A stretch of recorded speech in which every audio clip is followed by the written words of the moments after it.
तो आज हम फिर आप सबके लिए एक बहुत इम्पोर्टेंट जानकारी लेकर के आ गए हैं। ये जानकारी बेसिकली 2021 में जो स्टूडेंट फर्स्ट डिवीज़न से पास किया है उसके लिए है। तो उसका इंतज़ार अब ख़त्म हुआ क्योंकि मुख्यमंत्री बालक बालिका प्रोत्साहन योजना बिहार सरकार ने लिंक जारी कर दिया है और स्टूडेंट अब अपना स्कॉलरशिप के लिए अप्लाई कर सकता है। तो चलिए हम सबसे पहले आज जानेंगे इस वीडियो में कि कौन कौन स्टूडेंट इसके लिए एप्लीकेबल है और कौन कौन स्टूडेंट को कितना कितना रुपया मिलेगा और कैसे मिलेगा, क्या क्या डॉक्यूमेंट ज़रूरी है। तो आज हम सब चीज़ इस वीडियो में जानेंगे।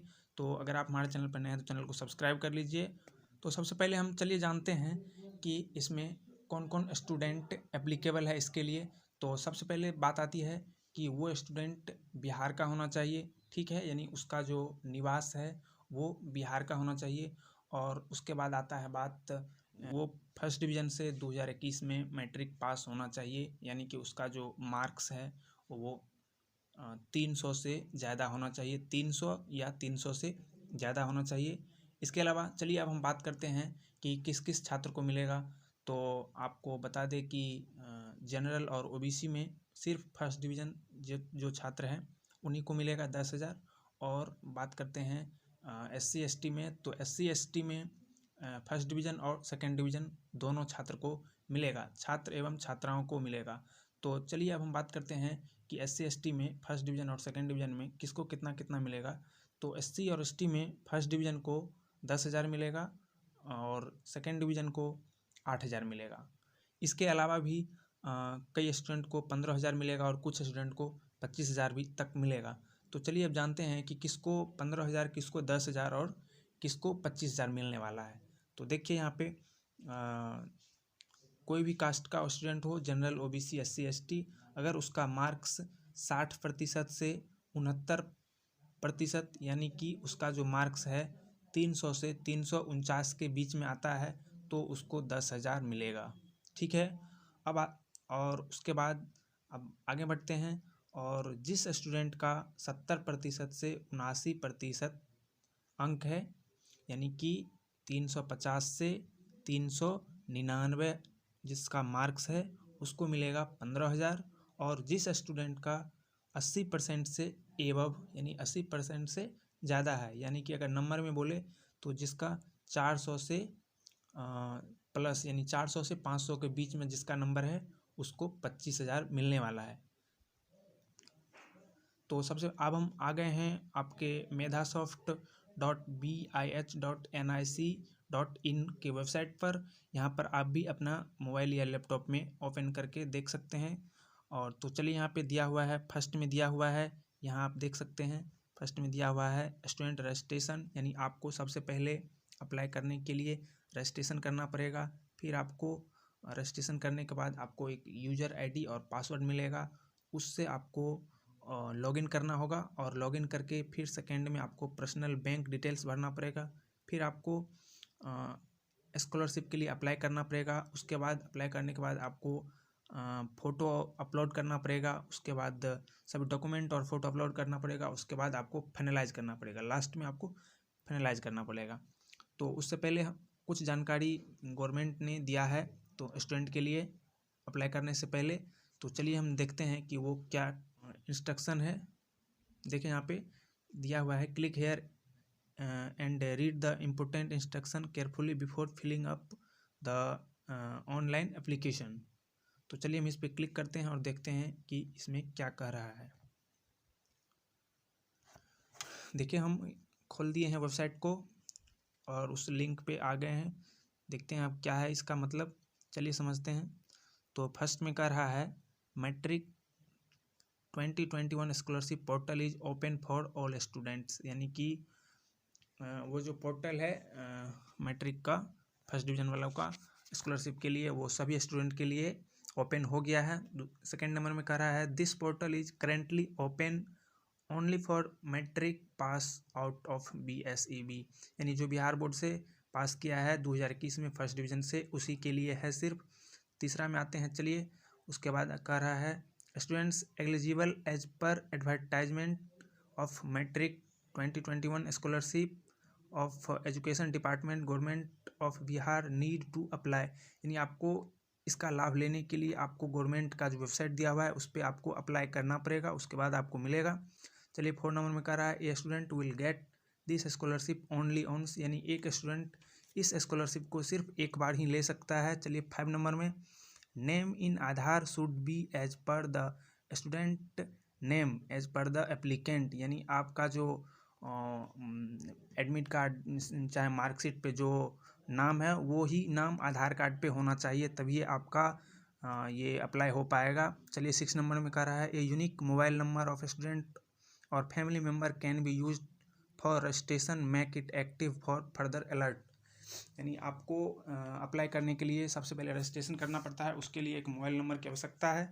तो या तो आप अपना मोबाइल नंबर दीजिए या चाहें आप अपने फैमिली में किसी का भी नंबर दे सकते हैं जो कि एक्टिव होना चाहिए, यानी कि चालू होना चाहिए, उस पर मैसेज उसे जाएगा, तो इसके लिए कर रहा है। उसके बाद आते हैं 7 नंबर में, उसके बाद कर रहा है a unique email ID of student for family member can be use for registration make it active for further alert. उसके बाद आपको एक यूनिक ईमेल आईडी होना चाहिए जिस पे एक OTP जाएगा, यानी आपके पास एक ईमेल आईडी होना चाहिए, चाहे आपके घर में किसी के मोबाइल में ईमेल आईडी होना चाहिए या आप एक न्यू ईमेल आईडी बना लीजिए, ठीक है, यानी आपको एक ईमेल आईडी की आवश्यकता है। चलिए अब 8 नंबर में चलते हैं।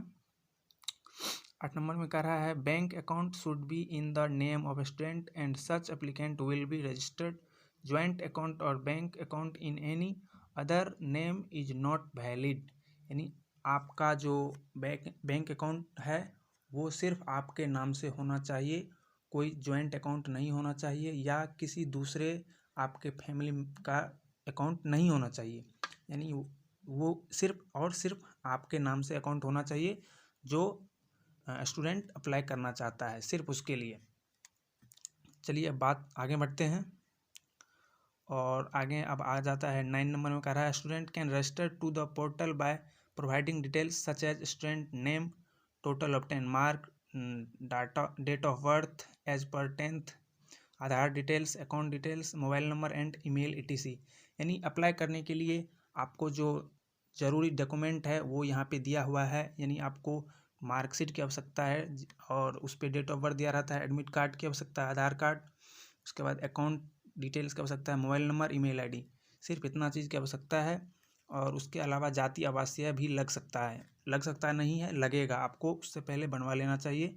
चलिए देखते हैं उसके बाद आगे 10 नंबर में क्या रहा है user ID and password after due verification it will be send to register mobile number and email ID wait for user ID and password this can be also got user ID and password by click इतना पे, यानी इतना registration करने के बाद आपके mobile number आप जो दिए होंगे उस पर एक यूजर ID और पासवर्ड जाएगा जिसकी मदद से आप लॉगिन करके स्कॉलरशिप के लिए अप्लाई कर सकते हैं, ठीक है। चलिए 11 नंबर में अब कह रहा है do not share user ID and password with any other person, आप अपना यूजर ID और पासवर्ड किसी को नहीं बताइएगा, किसी के साथ शेयर नहीं कीजिएगा।